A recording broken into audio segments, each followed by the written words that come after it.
Eu gostaria de agradecer a todos que têm curtido esse canal. Tem sido muito importante para a divulgação das palavras colocadas aqui.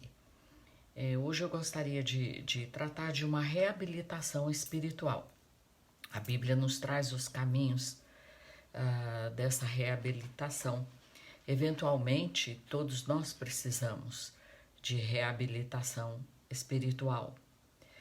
Então, dentre vários procedimentos usados, recomendados para uma reabilitação, o exercício físico é um deles.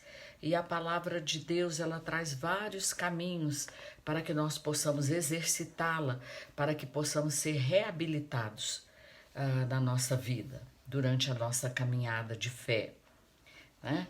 Então, nós temos um corpo, a palavra de Deus traz a figura de que nós temos um corpo espiritual, e dentro desse corpo espiritual, especificamente para a reabilitação, eu gostaria de tratar dos ossos. O Senhor Deus não nos criou invertebrados, né? Ele nos deu uma estrutura óssea para que nós possamos ficar em pé, para que nós possamos andar de forma ereta, né? E a reabilitação, ela é um sinônimo de redenção. Ela é uma recapacitação, ela é regeneração, reparo, salvação. É tirar do poder alheio, do cativeiro. E no Salmo 6:2, começa aqui um caminho que Davi traz. Davi entendeu sobre essa reabilitação espiritual. Ele nos traça um caminho, né? No Salmo 6:2, ele diz assim: tem misericórdia de mim, Senhor, pois sou fraco. Sara-me, Senhor, pois meus ossos estão em agonia.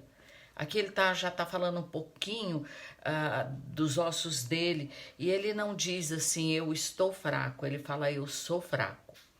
Para você confessar a sua fraqueza para alguém, em primeiro lugar você tem que ter muita confiança nessa pessoa e saber que ali, quando você confessar, quando você falar de determinadas fraquezas, você vai encontrar abrigo. Porque falar de fraquezas é uma coisa muito complicada para nós, seres humanos. Talvez seja mais fácil guardá-las, escondê-las, ou talvez até nem enxergá-las, não é? Essa é a nossa posição. Mas aqui Davi, ele entendeu que os ossos dele sentiam dor quando ele guardava isso, entravam em agonia, né? É o que ele diz aqui. E no seguinte, no versículo 3, ele fala assim, a minha alma está em agonia. Até quando, Senhor? Até quando?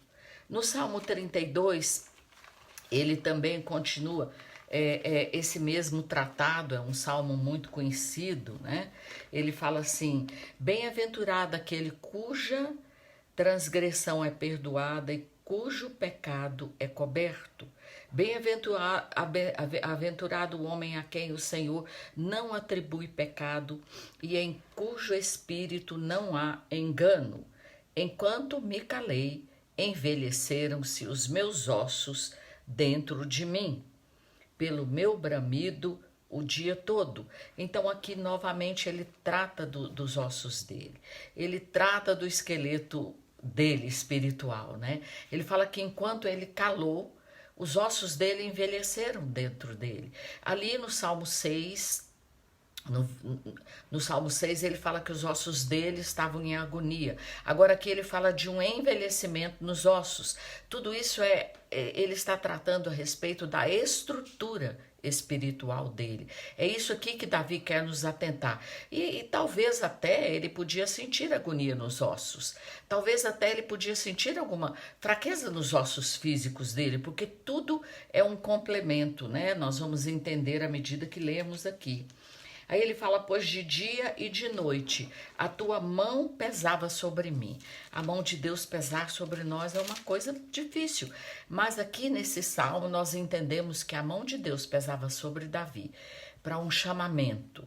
O Senhor Deus estava querendo que Davi se aproximasse dele, querendo que Davi restaurasse a intimidade.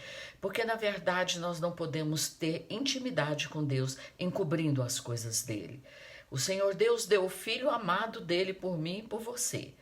Ele deu o melhor que ele tinha. Então, na verdade, para nós termos intimidade com Deus, porque a intimidade nos cura, ela nos sara, ela nos ensina a enxergar melhor quem é o Senhor.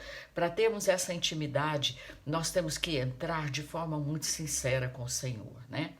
Aí ele fala que aqui o meu humor se tornou em sequidão de estio. Ele está falando um pouco da alma dele, que a alma dele ali começou a secar, né? Quem nunca sentiu isso, né? Que a alma está num deserto. Os sentimentos nossos estão num deserto. É disso que ele está falando. Confessei-te o meu pecado e as minhas confessei-te o meu pecado, confessei as minhas transgressões e tu perdoaste a culpa do meu pecado. Ele ainda fala de uma culpa que vem além, quando nós estamos longe do Senhor.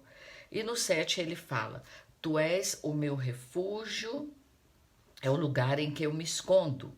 Tu me preservas da angústia e me cinges de alegres cantos de livramentos. Outra passagem que nós podemos ler sobre os ossos é quando Deus leva Ezequiel em espírito a um vale cheio de ossos secos, né?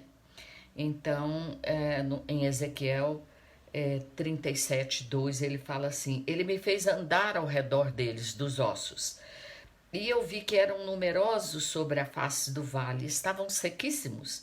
Ele me perguntou, filho do homem, poderão viver esses ossos? Eu disse, Senhor, tu o sabes. Então ele me disse, profetiza sobre esses ossos e dize-lhes, ossos secos, ouvi a palavra do Senhor. Então, quando a nossa espiritualidade está seca, ela se torna ali semelhante a esse vale de ossos secos que o Senhor levou Ezequiel. Ezequiel fala, olha, profetiza esses ossos. A palavra de Deus, aqui o significado, é que a palavra de Deus tem poder para vivificar a nossa estrutura espiritual seca, ali morta. Então a palavra de Deus tem poder de reavivar essa nossa estrutura espiritual. Outra passagem muito interessante está ali em Hebreus 11, quando é o capítulo da fé, quando Hebreus 11:22, quando o autor escreve aqui sobre José. Nós trabalhamos numa dessas palavras sobre José, né? Aqui diz assim, pela fé José, próximo da morte, fez menção da saída dos filhos de Israel e deu ordem acerca de seus ossos. José aqui, ele falou aos filhos de Israel, ele falou, daqui 400 anos nós vamos ser retirados desse lugar, vamos ser levados para uma terra que o Senhor nos promete. Então, vocês vão levar meus ossos com vocês para que todos os que vierem depois possam entender que Deus cumpre as promessas dele. Então, é como se José estivesse ali fazendo uma penhora dos ossos dele, ele estivesse falando, olha, pela fé eu vou chegar na terra prometida, os meus ossos vão testificar sobre isso. Na verdade, José morreu, foi embalsamado, e se você for ler lá nos livros, no Pentateuco, nos livros de Moisés, os ossos de José foram levados para a terra prometida. Então, a nossa estrutura, José entendeu ali que a estrutura espiritual da fé, ela tem que ser preservada em nós, porque ela cumpre uma promessa.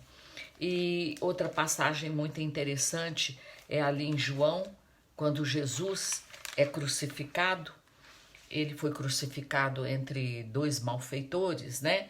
E no 32, João, no capítulo 19 de João, versículo 32, diz assim, foram os soldados e quebraram as pernas do primeiro e do outro que com ele fora crucificado. Mas chegando-se a Jesus e vendo-o já morto, não lhe quebraram as pernas. Contudo, um dos soldados trespassou-lhe o lado com uma lança e imediatamente saiu sangue e água. Aquele que viu, testificou e o seu testemunho é verdadeiro. Ele sabe que é verdade o que diz, para que também vós creais. Essas coisas aconteceram para que se cumprisse as escrituras. Nenhum dos seus ossos será quebrado. Em vários lugares do Velho Testamento já estava profetizado que nenhum osso de Jesus seria quebrado. A estrutura de Jesus, a estrutura espiritual dele permaneceu intacta porque não houve pecado nele, não houve pecado no Filho de Deus. Então nós vemos aqui uma figura, né, a respeito dos ossos de Jesus também. Nenhum deles foi quebrado. Foram quebrados. Então é muito importante que nós possamos entender que a nossa estrutura óssea precisa de uma reabilitação, precisa desses exercícios. Nós precisamos da intimidade com Deus, precisamos abrir nosso coração para com Ele, confiar nele, confessar as nossas fraquezas, confessar as nossas maldades ao Senhor. Precisamos de entender que Deus é o nosso refúgio, Ele é aquele que retira a nossa culpa, que danifica a nossa estrutura espiritual. Precisamos de entender também que quando nossos ossos secam, a palavra dele tem poder para reabilitar, para trazer um verdadeiro avivamento, e também que a nossa estrutura espiritual de fé, ela é sinal do cumprimento da palavra de Deus em qualquer época, em qualquer história da nossa vida, e mesmo depois da nossa vida, ela continua falando alto.